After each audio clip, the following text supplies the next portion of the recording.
श्री सद्गुरु साईनाथ महाराज की जय। श्री साई सच्चरित अध्याय 38। बाबा की हंडी, नाना साहेब द्वारा देवमूर्ति की उपेक्षा, नैवेद्य वितरण, छाछ का प्रसाद। गत अध्याय में चावड़ी के समारोह का वर्णन किया गया है। इस अध्याय में बाबा की हंडी तथा कुछ अन्य विषयों का वर्णन होगा। प्रस्तावना। हे सद्गुरु साई, तुम धन्य हो, हम तुम्हें नमन करते हैं। तुमने विश्व को सुख पहुंचाया और भक्तों का कल्याण किया। तुम उदार हृदय हो। जो भक्तगण तुम्हारे अभय चरण कमलों में अपने को समर्पित कर देते हैं, तुम उनकी सदैव रक्षा एवं उद्धार किया करते हो। भक्तों के कल्याण और पवित्राण के निमित्त ही तुम अवतार लेते हो। ब्रह्म के सांचे में शुद्ध आत्मरूपी द्रव्य डाला गया और उसमें से डलकर जो मूर्ति निकली वही संतों के संत श्री साई बाबा है। साई स्वयं ही आत्माराम और चिर आनंद धाम है।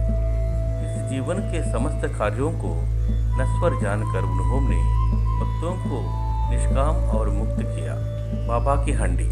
मानव धर्मशास्त्र में भिन्न भिन्न युगों के लिए भिन्न भिन्न साधनाओं का उल्लेख किया गया है। सतयुग में तप, त्रेता में ज्ञान, द्वापर में यज्ञ और कलयुग में दान का विशेष महत्व है। सर्व प्रकार के दानों में अन्नदान श्रेष्ठ है। जब मध्याह्न के समय हमें भोजन प्राप्त नहीं होता, तब हम विचलित हो जाते हैं। ऐसे ही स्थिति अन्य प्राणियों की अनुभव कर जो किसी भिक्षुक या भूखे को भोजन देता है, वही श्रेष्ठ दानी है। तैत्तिरीय उपदेश में लिखा है कि अन्न ही परब्रह्मा है और उसी से सब प्राणियों की उत्पत्ति होती है तथा उससे ही वे जीवित रहते हैं और मृत्यु के उपरांत उसी में लय भी हो जाते हैं। जब कोई अतिथि दोपहर के समय अपने घर आता है तो हमारा कर्तव्य हो जाता है कि हम उसका अभिनंदन कर उसे भोजन करावे। अन्य दान जैसे धन, भूमि और वस्त्र इत्यादि देने में तो पवित्रता का विचार करना पड़ता है, परंतु अन्न के लिए विशेष सोच विचार की आवश्यकता नहीं है। दोपहर के समय कोई भी अपने द्वार पर आवे, उसे शीघ्र भोजन कराना हमारा परम कर्तव्य है।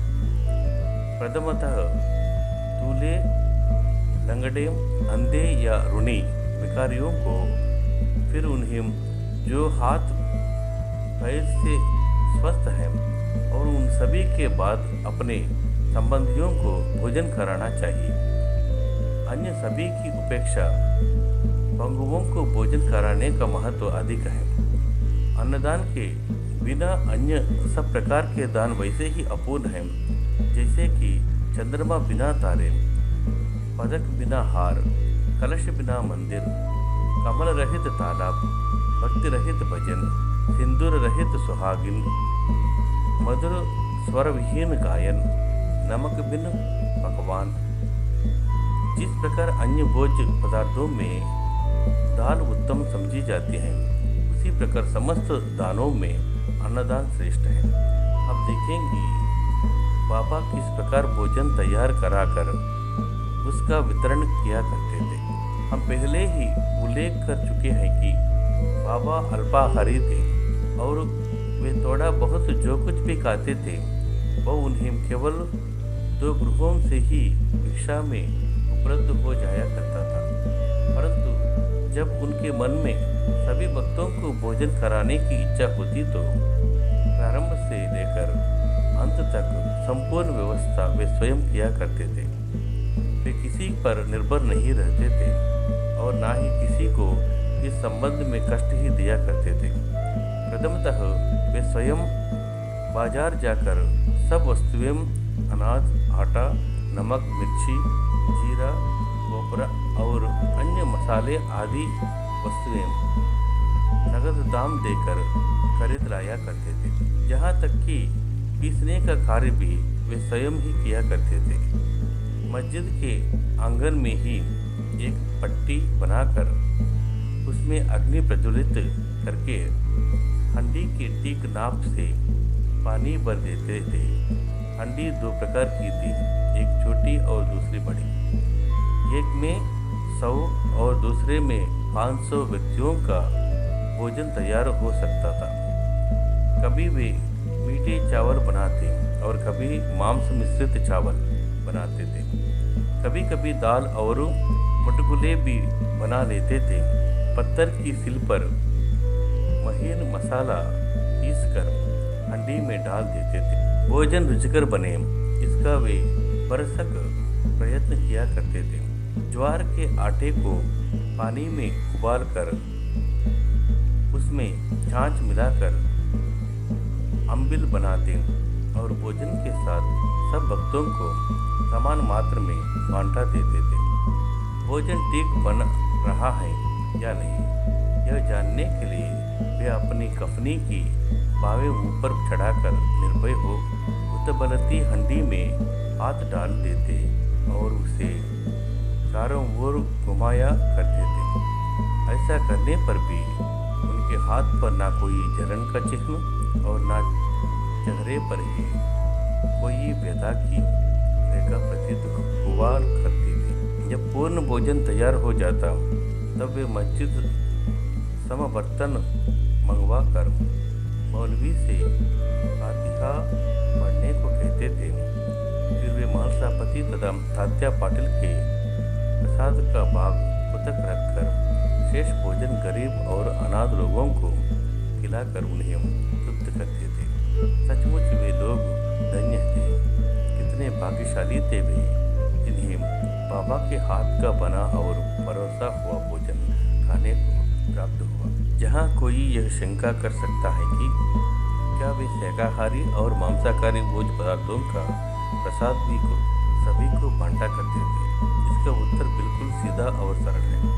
जो लोग मांसाहारी थे उन्हें हंडी में से दिया जाता था तथा शाकाहारी को उसका स्पर्श तक न होने देते थे। न कभी उन्हें किसी को मांसाहार का प्रोत्साहन नहीं दिया और न ही उनकी आंतरिक इच्छा थी कि किसी को इसकी सेवन की आदत लग जाए। यही एक अति पुरातन अनुभूति नियम है कि जब गुरुदेव प्रसाद वितरण कर रहे हो तभी यदि शिष्य उसके ग्रहण करने में शंकित हो जाए तो उसका अधःपतन हो जाता है। यह अनुभव करने के लिए कि शिष्यगण इस नियम का किस अंश तक पालन करते हैं, वे कभी कभी परीक्षा भी ले लिया करते थे। उदाहरणार्थ एकादशी के दिन उन्होंने दादा केलकर को कुछ रुपये देकर कुछ मांस खरीद लाने को कहा। दादा केलकर पूरे कर्मकांडी थे और प्रायः सभी नियमों का जीवन में पालन किया करते थे। उनकी यह दृढ़ भावना थी कि द्रव्य, अन्न और वस्त्र इत्यादि गुरु को भेंट करना पर्याप्त नहीं है। केवल उनकी आज्ञा ही शीघ्र कार्यान्वित करने से वे प्रसन्न हो जाते हैं। यही उनकी दक्षिणा है। दादा शीघ्र कपड़े पहनकर एक तैला लेकर बाजार जाने के लिए उद्यत हो गए। तब बाबा ने उन्हें लौटा लिया और कहा कि तुम ना जाओ, अन्य किसी को भेज दो। दादा ने अपने नौकर पांडु को इस कार्य के निमित्त भेजा। उसको जाते देखकर बाबा ने उसे भी वापस बुलाने को कहकर यह कार्यक्रम स्थगित कर दिया। ऐसा ही एक अन्य अवसर पर उन्होंने दादा से कहा कि देखो तो नमकीन पुलाव कैसे पका है। दादा ने यूं ही मुंह देखी कह दिया कि अच्छा है। तब वे कहने लगे कि तुमने ना अपने आंखों से ही देखा है और ना जीभों से स्वाद लिया, फिर तुमने यह कैसे कह दिया कि उत्तम बना है। थोड़ा ढक्कन हटाकर तो देखो।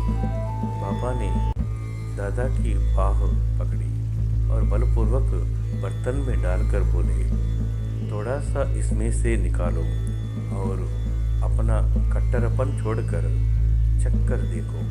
जब माँ का सच्चा प्रेम बच्चों पर उमड़ आता है तब माँ उसे चिमटी भरती है, परंतु उसका चिल्लाना या रोना देखकर वो उसे अपने हृदय से लगाती है, उसी प्रकार बाबा ने सात्विक मातृ प्रेम के वश हो दादा का इस प्रकार हाथ पकड़ा। यथार्थ में कोई भी सत्ता या गुरु कभी भी अपने कर्मकांडी शिष्य को वर्जित बोझ के लिए आग्रह करके अपनी अपकीर्ति कराना पसंद ना करेगा। इस प्रकार यह हंडी का कार्यक्रम सन 1910 तक चला और फिर स्थगित हो गया। जैसा पूर्व में उल्लेखित किया जा चुका है, दासगुणों ने अपने कीर्तन द्वारा समस्त मुंबई प्रांत में बाबा की अधिक कीर्ति फैलाई। फलतः इस प्रांत से लोगों के झुंड शिरडी को आने लगे और थोड़े ही दिनों में शिरडी पवित्र तीर्थ क्षेत्र बन गया। भक्तगण बाबा को नैवेद्य अर्पित करने के लिए नाना प्रकार के स्वादिष्ट पदार्थ लाते थे, जो इतनी अधिक मात्रा में एकत्र हो जाता था कि फकीरों और भिखारियों को संतोषपूर्वक भोजन कराने पर भी बच जाता था। नैवेद्य वितरण करने की विधि का वर्णन करने में पूर्व हम नाना साहब चांदोरकर की उस कथा का वर्णन करेंगे, जो स्थानीय देवी देवताओं और मूर्तियों के प्रति बाबा की सम्मान भावना की द्योतक है। नाना साहब द्वारा देव मूर्ति की उपेक्षा। कुछ व्यक्ति अपनी कल्पना के अनुसार बाबा को ब्राह्मण तथा कुछ उन्हें यवन समझा करते थे, परंतु वास्तव में उनकी कोई जाति न थी। उनकी और ईश्वर की केवल एक जाति थी। कोई भी निश्चयपूर्वक यह नहीं जानता कि वे किस कुल में जन्मे और उसके माता पिता कौन थे। फिर उन्हें हिंदू या यवन कैसे घोषित किया जा सकता है? यदि वे यवन होते तो मस्जिद में सदैव धूनी और तुलसी वृंदावन ही क्यों लागते और शंख घंटे तथा अन्य संगीत वाद्य क्यों बजने देते? हिंदुओं की विविध प्रकार की पूजाओं को क्यों स्वीकार करते? यदि सचमुच यवन होते तो उनके कान क्यों चिंदे होते तथा वे हिंदू मंदिरों का स्वयं जीर्णोद्धार क्यों करवाते? उन्होंने हिंदुओं की मूर्तियों तथा देवी देवताओं की जरा सी उपेक्षा भी कभी सहन नहीं की। एक बार नाना साहब चांदोरकर अपने साधु श्री विनिवले के साथ शिरडी आए।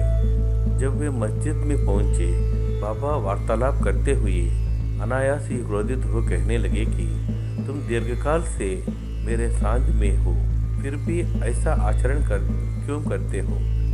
नाना साहब प्रथमतः इन शब्दों का कुछ भी अर्थ ना समझ सके, अतः उन्होंने अपना अपराध समझाने की प्रार्थना की।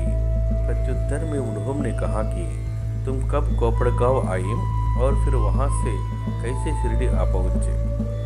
तब नाना साहब को अपनी भूल तुरंत ही जांच हो गई।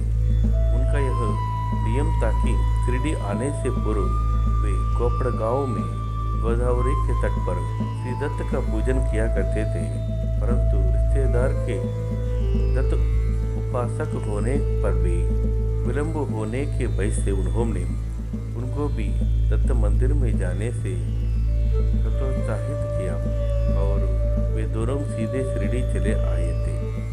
अपना दोष स्वीकार कर उन्होंने कहा कि गोदावरी स्नान करते समय पैर में एक बड़ा कांटा चुभ जाने के कारण अधिक कष्ट हो गया था। बाबा ने कहा कि यह तो बहुत छोटा सा दंड था और उन्हें भविष्य में ऐसा आचरण के लिए सदैव सावधान रहने की चेतावनी दी। नैवेद्य वितरण। अब हम नैवेद्य वितरण का वर्णन करेंगे। आरती समाप्त होने पर बाबा से आशीर्वाद तथा बुद्धि प्राप्त कर जब भक्तगण अपने अपने घर चले जाते, तब बाबा पर्दे के पीछे प्रवेश कर निम्बर के सहारे पीठ टेक कर भोजन के लिए आसन ग्रहण करते थे। भक्तों की दो पंक्तियां उनके समीप बैठा करती थी। भक्तगण नाना प्रकार के नैवेद्य, पारी, मांडे, पेड़ा, बर्फी, बांसुरी, उपमा, अम्बे मोहर इत्यादि थाली में सजा सजा कर लाते हैं और जब तक वे नैवेद्य स्वीकार ना कर लेते तब तक भक्तगण बाहर ही प्रतीक्षा किया करते थे। समस्त नैवेद्य एकत्रित कर दिया जाता तब वे स्वयं ही भगवान को नैवेद्य अर्पण कर स्वयं ग्रहण करते थे। उसमें से कुछ भाग बाहर प्रतीक्षा करने वालों को देकर शेष भीतर बैठे हुए भक्त पा लिया करते थे। जब बाबा सबके मध्य में आ विराजते तब दोनों पंक्तियों में बैठे हुए भक्त तृप्त होकर भोजन किया करते थे। बाबा प्रायः श्यामा और निमोड़कर से भक्तों को अच्छी तरह भोजन कराने और प्रत्येक की आवश्यकता का सावधानी पूर्वक ध्यान रखने को कहते थे। वे दोनों भी इस कार्य को बड़ी लगन और हर्ष से करते थे। इस प्रकार प्राप्त प्रत्येक ग्रास भक्तों को पोषण और संतोषजनक होता था। इतना मधुर पवित्र प्रेम रसपूर्ण भोजन था। वो सदा मांगलिक और पवित्र छाछ का प्रसाद फट्टा। इस सत्संग में बैठकर एक दिन जब हेमंत पूर्णतः भोजन कर चुके तब बाबा ने उन्हें एक प्याला छाछ पीने को दिया। उसके श्वेत रंग से वे प्रसन्न हो तो हुए, परंतु उदर में जरा भी गुंजाइश न होने के कारण उन्होंने केवल एक घूंट ही पिया। उनका यह उपेक्षात्मक व्यवहार देखकर बाबा ने कहा कि सब पी जाओ, ऐसा सुअवसर आप कभी ना पाओगे। तब उन्होंने पूरी छाछ पी ली, किंतु उन्हें बाबा के सांकेतिक वचनों का मर्म शीघ्र ही विदित हो गया, क्योंकि इस घटना के थोड़े दिनों के पश्चात ही बाबा समाधि से हो गए।